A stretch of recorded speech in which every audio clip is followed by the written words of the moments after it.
Mahfud MD ini orang gagal. Ya, dia sendiri menilai dia gagal. Ya, soal maaf untuk korupsi Anda sudah tanyakan ini berkali-kali. Ya, di mana pun tanya dan berbagai orang sudah sampaikan. Ya, silakan saja Anda nilai. Ya, kalau saya itu kan pernyataan umum seorang pemimpin pemerintahan maupun pemimpin negara, kepala negara, nggak bisa dijawab dengan ya hal ikhwal prosedural ala Mahfud MD. Mahfud MD ini orang gagal. Ya, dia sendiri menilai dia gagal ya 5 tahun sebagai Menko Polhukam dengan memberi skor 5 dalam penegakan hukum. Apa yang mau dinilai dari Mahfud MD? Nah, jadi ya teman-teman ya, itu aja. Saya malas capek kita berdebat ya. Gak mungkin Pak Prabowo itu menginstruksikan untuk mengabaikan berbagai peraturan perundang-undangan. Intinya adalah semua protokol hukum kita memang ditujukan untuk memaksimalisasi pengembalian kerugian keuangan negara. Itu stressingnya. Gitu. Jadi yang diperdebatkan pengembalian keuangan negara bagaimana orang dihukum, enggak gitu. Kita ini memperdebatkan hal yang remeh-temeh tapi melupakan hal yang paling substansi dalam pemberantasan korupsi. Tinggal saja para negara, kepolisian, kejaksaan, KPK menerjemahkan arahan Pak Prabowo itu sesuai dengan hukum dan perundang-undangan yang berlaku. Jadi Pak Mahfud jangan menghasut bahwa Pak Prabowo mengajarkan melanggar hukum dan lain sebagainya. Gitu. Oke? Terus hal Masiku dan lain sebagainya silakan saja KPK memproses. Ya. Iya, saya heran ya. Menteri terkait dengan hukum itu sukanya mencari dalil atau pasal pembenar terhadap apa yang disampaikan oleh Presiden. Seperti kasus pemulangan narapidana ke luar negeri, katanya hanya tactical arrangement gitu, padahal ada hukum yang melarang. Yang ini lagi gagasan Pak Prabowo untuk kemungkinan memberi maaf kepada koruptor asal mengaku secara diam-diam dan mengembalikan kepada negara secara diam-diam. Itu kan salah. Undang-undang korupsi tidak membenarkan itu, hukum pidana tidak membenarkan itu. Lalu menterinya mencari dalil pembenar, itu kan ada di Undang-Undang Kejaksaan, denda damai.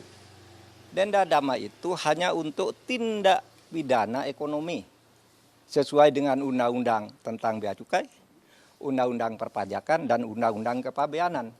Nah, di situ kalau ada orang melanggar pajak atau bea cukai, itu tawar-menawar dulu.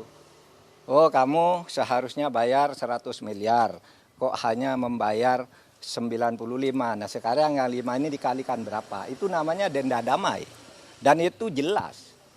Ada mekanismenya, yaitu dibuat oleh instansi terkait, dalam hal ini Kementerian Keuangan, lalu minta izin Kejaksaan Agung. Minta izin Kejaksaan Agung, jelas tuh prosedurnya, angkanya jelas, tidak diam-diam. Nah, sekarang dinaikkan kewenangan ini, Jaksa Agung boleh menerapkan denda damai tanpa usul dari instansi terkait. Tetapi itu tetap tuh undang-undang tindak pidana ekonomi, yaitu untuk kepabeanan, untuk pajak, dan untuk tadi bea cukai. Itu diatur di dalam pasal 35 Undang-Undang Kejaksaan Agung yang terbaru. Dan itu jelas di dalam pasal 35 dan penjelasannya itu hanya untuk tindak pidana ekonomi tertentu. Korupsi tidak masuk di situ.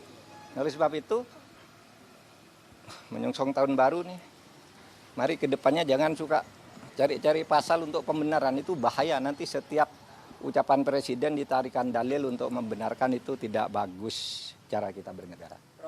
Titik hukum seperti apa yang akan timbul ketika denda damai ini dipaksa diterapkan? Ya enggak tahu, kalau saya sih membayangkannya nanti akan banyak orang korupsi, diam-diam sesudah akan ketahuan mengaku. Gitu kan? Sesudah akan ketahuan mengaku. Kan Pak Prabowo inginnya sebenarnya ya agar aset negara tidak hilang. asset recovery namanya kalau itu di konvensi PBB. Itu dibenarkan aset recovery itu. Tetapi yang termudah agar tidak terjadi diam-diam penyelesaiannya. Dulu saya sudah pernah mengusulkan loh. Tahun 2001 ketika saya Menteri Kehakiman, lalu saya tulis lagi usul itu di dalam buku saya yang terbit tahun 2003. Judulnya Setahun Bersama Gus Dur. Mari kita maafkan aja gitu, tapi terbuka. Seperti yang dilakukan oleh Afrika, jangan diam-diam gitu. Nah ini diam-diam gimana caranya? Siapa yang bertanggung jawab? Lapor kepada siapa yang mengumumkan siapa? Apakah yang bersangkutan minta damai itu mau diumumkan namanya? Nah kalau tidak diumumkan tidak transparan, tidak ada yang tahu bahwa itu melanggar atau tidak. Tapi kalau diumumkan ya lewat pengadilan aja. Dan salah kalau mengatakan undang-undang untuk mengembalikan aset itu tidak ada jalannya. Kalau mau ya undang-undang perampasan aset diberlakukan aja, undang-undang perampasan aset yang sudah dituju oleh DPR sama pemerintah dulu, tapi lalu macet di DPR. Itu saja diundangkan, itu lebih gampang ya, undang-undang perampasan aset itu kan bisa dilakukan begitu. Oke. Prof, berarti Prof Mahfud menilai bahwasannya apa yang disampaikan oleh Menteri Hukum itu salah kaprah, Prof? Saya kira bukan salah kaprah, salah beneran. Kalau salah kaprah itu biasanya sudah dilakukan, terbiasa meskipun salah. Ini belum pernah dilakukan kok. Mana ada korupsi diselesaikan secara damai? Itu korupsi baru, namanya kolusi.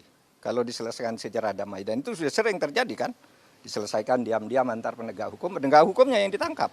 Kalau menyelesaikan diam-diam, kan banyak tuh yang terjadi. Jaksa, polisi, hakim masuk penjara, kan mau menyelesaikan diam-diam. Iya toh, itu sama aja. Oke. Pak, tapi Pak Andi Akas kan ada menyinggung sedikit soal turunan dari Undang-Undang Kejaksaan. Berarti ini apakah ada keterkaitan akan ada?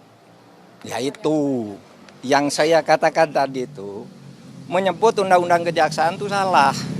Undang-Undang Kejaksaan itu mengatur tentang itu di dalam pasal 35 yang menyatakan bahwa dalam hal-hal tertentu Jaksa Agung boleh menerapkan denda damai di mana sebuah kasus itu tidak diadili asal ada perdamaian tentang jumlah yang dibayar.